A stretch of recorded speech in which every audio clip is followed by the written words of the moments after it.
We continue our reading of Lest We Forget, a daily devotional by author George R. Knight.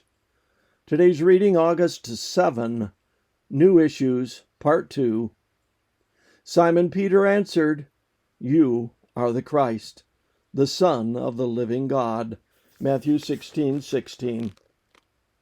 Yesterday we noted that the early Adventist preachers felt that they needed to focus on those points such as the seventh-day Sabbath that made them distinctive rather than those doctrines that they shared with other Christians. Their method of entering a community and challenging a prominent minister to a public debate seemed to work. After all, without television sets, the best show in town might be two preachers getting into an argument over how long people suffer in hell. At any rate, the Adventist evangelists seem to have had no difficulty getting a crowd to hear their message. But 40 years of stressing the distinctive Adventist truths in a debating atmosphere to the neglect of the general Christian doctrines had two detrimental effects.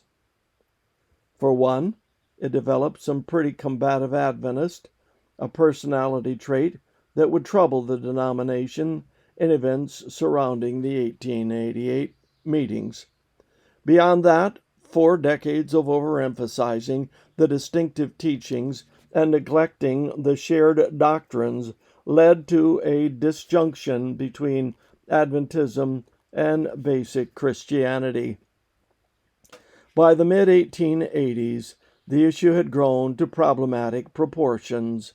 The church had done an excellent job at preaching what was Adventist in Adventism, but had lost sight of the larger package that made Adventism Christian.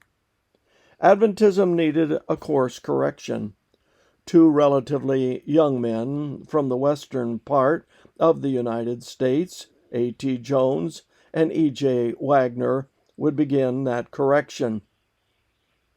At first, Jones and Wagner seemed to be making a doctrinal adjustment by giving a larger place to Christ and faith in Adventist theology, and a less prominent role to the law. But the denominational leaders, G.I. Butler and Uriah Smith, viewed such a correction as a major theological earthquake. They saw the new teachings as an overthrow of historic Adventism with its emphasis on law and works.